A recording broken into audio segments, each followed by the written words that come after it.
Hey, what's up everybody? I am Steve. This is the Fandom Show. Normally we do Monday Suck on Mondays. This week we're doing it on a Tuesday. I actually had some technical difficulties trying to get this together yesterday, so eventually I gave up on it. I'm like, we're just going to go ahead and do it on Tuesday because, hey, why not? So for today, we are looking at Zelda 2 Link's Adventure.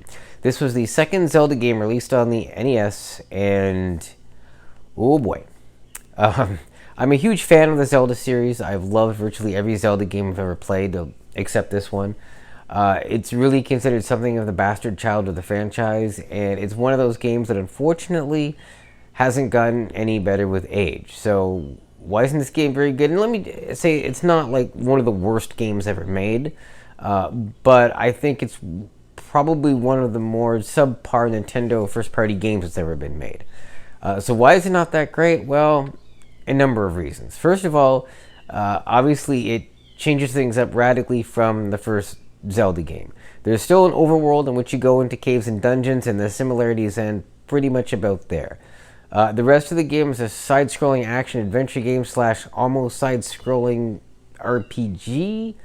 I don't know why they chose this particular approach. I mean, hey, I get it. It was the NES era, 8-bit games, side-scrollers were like the thing, so why not? But I just don't know that this suits Zelda very well. So basically, you're given 3 lives at the start of the game.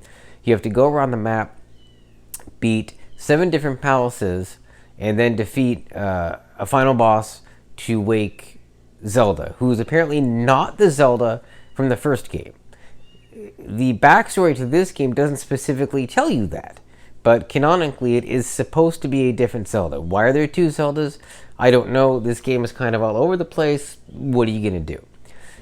The main reason that it's not very well, there's a few reasons why it's not very good. And the really sad thing is that there are things that could have been corrected and addressed with gaming technology the way it was at the time. Okay, so number one reason why it's not very good is that the enemies are cheap as all get out. You know, when you're on the screen, they can be coming at you from all directions, and unless you have the world's greatest thumb, you're not going to escape without taking a few cheap hits. On top of that, you only get 3 lives. So if you lose all 3 lives, you have to go back and start over again. And here's a really annoying thing. In this game, when you die, you don't go back to the start of the dungeon you were in. You don't go back to the town you were in. You don't even go back to the last place you were on the overworld map. You know where you go? Back to the beginning of the game. Yeah, the very start of the game.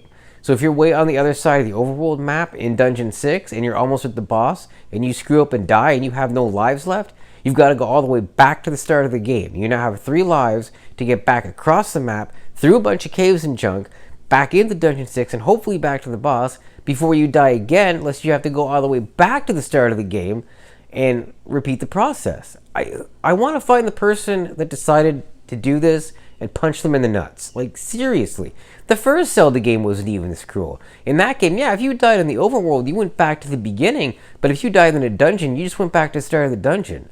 I don't know who made this decision, but it makes the game so aggravating. Because you can be this close to beating a boss, and you screw up, and bam! You're back at the start of the game. It's enough to make you want to snap your controller in two. And there's no logical reason for this. There were no other games, at least that I'm aware of, that would have you go back to the very beginning of the game when you died. I mean, sure, the beginning of a dungeon or the beginning of an area or a checkpoint was far back from where you were, but the beginning of the game? It just blows my mind. Another thing I don't like about this game is it has experience points, which is why I said it's kind of like an RPG. As you earn experience points, you can boost your attack power, your magic power, and your health meter. Now, you gain experience points, of course, by defeating enemies and finding bonuses. The problem is, let's say that your next level up is at 500 experience points. If you have 492 points, and you lose all your lives and die, and you have to start over from the start of the game, you lose all your experience points. So if you had 492, guess what? You now have 0, and you got to start the whole thing over again. Which means that this game has a terrible grinding component to it. And for those of you who don't know a lot about games, grinding basically means you have to repeat sections over and over to build up your levels, gain experience, and to get stronger rather than, progressing meaningfully through the game. It can be good in certain circumstances, but not the way Zelda 2 gives it to us. So again, there's just a lot working against this game, and it's kind of a shame because Nintendo at this point had plenty of experience making good platforming games. So why this one went off the rails, I don't know. It's just not very good. Having said that, I think that a remake of this one might really be in order because it'd be really easy to clean up a lot of the complaints and make it a much more enjoyable game with today's technology. So maybe pull this one out of the archives and polish it off a little bit. I guarantee you there'd still be some interest because, I mean, hey, it's a Zelda game. Some young Zelda fans today have probably never heard of this thing, for better or for worse. And, you know, why not remake it and see if we can't get a better game out of this? I hardly play it myself anymore, and the only reason that I do is because I have memories of playing it as a kid, so there's a nostalgia factor for me. But if I didn't have that, I would never boot this thing up. Like, I can't.